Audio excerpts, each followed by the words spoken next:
The question of who would win a war between the United States and China is no longer just a thought experiment for think tanks. It has become the central, defining geopolitical question of our time. As of today, October 5th, 2025, the world watches these two superpowers with a mixture of awe and trepidation.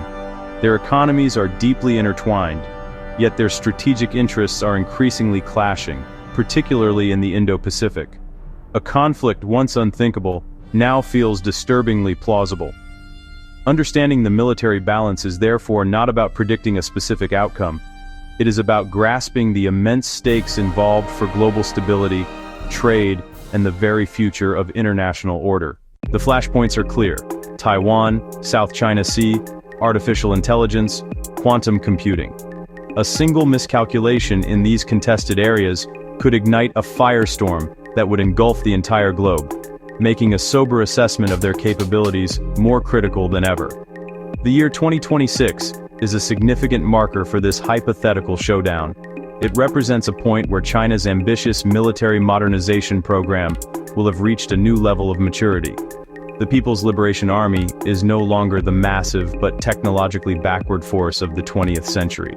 It is rapidly closing the gap with the United States in key areas: hypersonic missiles, naval shipbuilding. For the US, 2026 is a moment of transition, a time when it must prove that its long-held technological edge and global alliance network can still deter and, if necessary, defeat a peer competitor. The world holds its breath, hoping this contest remains in the realm of simulation. The very nature of warfare is also changing, and this contest will be its ultimate test case. Future conflicts will not be won by troop numbers alone. They will be fought across multiple domains simultaneously: land, sea, air, space, cyberspace. Victory will belong to the side that can best integrate these domains, using networks, data, and autonomous systems to see, decide, and act faster than the opponent. This is the new digital battlefield. The US has long been the master of this networked warfare, but China is a fast learner and a determined innovator, building a military designed specifically to counter American strengths and exploit its perceived weaknesses. On paper, the numbers tell a story of scale versus specialization. China's People's Liberation Army is the world's largest active military force, with approximately 2 million personnel.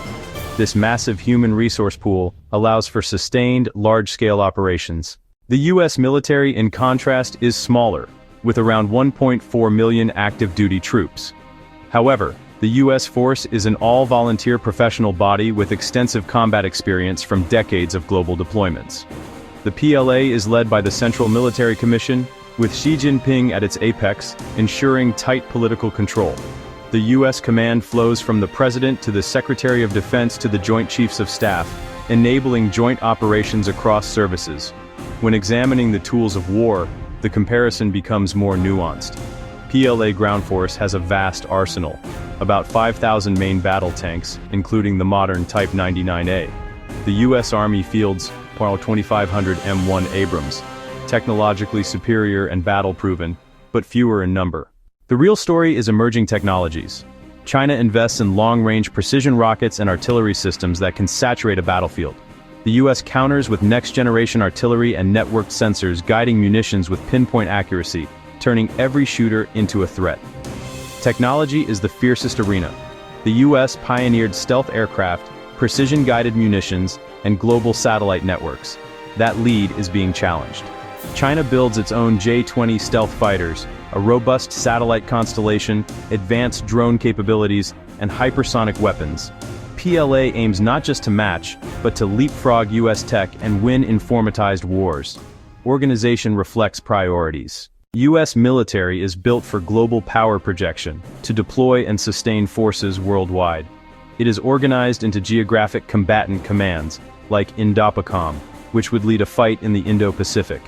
PLA reformed into 5 theater commands, with the Eastern Command focused on Taiwan and the Southern Command focused on the South China Sea.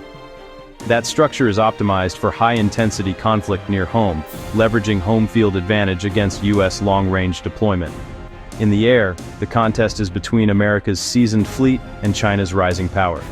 The The US Air Force and Navy together operate the largest and most advanced air force in the world, with a huge fleet of fifth-generation fighters like the F-35 and F-22. These aircraft are not just planes, they are flying sensor nodes, designed to dominate the airspace and share data across the network. China's PLAAF now operates its own fifth-generation stealth fighter, the Chengdu J-20. While its numbers are growing, it cannot yet match the sheer quantity and quality of the US fleet. However, China has built a formidable ground-based air defense system, creating a protective bubble over its coastline. At sea, the battle is even more dramatic. The US Navy's strength is centered on its 11 nuclear-powered aircraft carriers, floating fortresses that project American power across the globe. No other nation comes close to this capability. However, China has engaged in the largest naval shipbuilding spree in modern history. The PLA Navy now has more ships than the US Navy, though many are smaller vessels like corvettes. China is rapidly building its own aircraft carriers and large advanced destroyers. More importantly, it has developed a strategy and weapons, like the DF-21D carrier killer ballistic missile, specifically designed to threaten America's most valuable naval assets and keep them far from its shores. The invisible battlefields of space and cyberspace could be the most decisive. The US military is critically dependent on its network of satellites for communication, navigation, and intelligence. These satellites are high value, and now, highly vulnerable targets. China has developed and tested anti-satellite weapons capable of destroying these crucial nodes, potentially blinding the US military in the opening hours of a conflict. A war in 2026 would undoubtedly begin with a massive cyber offensive, targeting everything from military command and control networks to civilian critical infrastructure like power grids and financial systems. Ultimately, victory in any domain will depend on integration.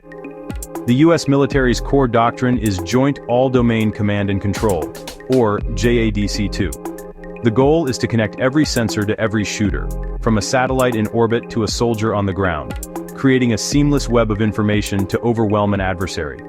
The PLA is pursuing a similar concept it calls multi-domain precision warfare. The race is on to see who can build the more resilient, intelligent, and faster network. A conflict in 2026 would be a brutal test of these competing digital ecosystems, where a single broken link could lead to catastrophic failure. American military strategy relies heavily on its unrivaled network of alliances. In an Indo Pacific conflict, nations like Japan, South Korea, Australia, the Philippines would be critical. Their geography provides vital basing and staging areas, and their own modern militaries would add significant combat power. Japan's Maritime Self-Defense Force is one of the most capable navies in the world. This asymmetric advantage of alliances forces China to contend with a multi-front threat, complicating its war plans immensely. The strength and willingness of these allies to join a fight would be a decisive factor, turning a bilateral conflict into a regional or even global one. China's strategy, by contrast, is known as anti-access area denial, or A2AD. It is a layered defense designed to make it too costly for US forces to operate near the Chinese mainland. This involves a web of long-range missiles, submarines, advanced aircraft, and electronic warfare systems intended to break the US military's kill chain. The PLA trains to fight a systems destruction war, targeting the network's logistics and command centers that allow the US to project power. They would seek a quick, decisive victory, perhaps by blockading or invading Taiwan, and then present the world with a fait accompli, daring the US to escalate into a longer, bloodier war. Training and readiness are crucial differentiators. US forces have nearly continuous, realistic training at major centers like the National Training Center and, crucially, 2 decades of recent combat experience in Iraq and Afghanistan. This has produced a generation of battle-hardened leaders and troops. While the PLA lacks recent combat experience, it has ramped up its own training to be more realistic and rigorous, often simulating battles against a blue team that mimics US tactics. They are rapidly gaining proficiency, but real-world combat experience still gives the US a significant edge in adaptability and initiative under fire. So who wins in 2026? A conflict would be devastating for both sides, with no easy victory. China's A2AD strategy and home field advantage would likely inflict staggering losses on advancing U.S. naval and air forces in the opening phase. However, the U.S. military's technological superiority, combat experience, and, most importantly, its powerful alliance network, would likely allow it to withstand the initial blow. The U.S. could then leverage its superior global reach to impose a punishing blockade and wage a protracted war of attrition. In a long war, the U.S. and its allies would likely prevail, but the cost in blood and treasure would be catastrophic. The winner would be the side that could best absorb immense pain and whose political will does not break. May this remain a contest of preparation and deterrence, never of arms.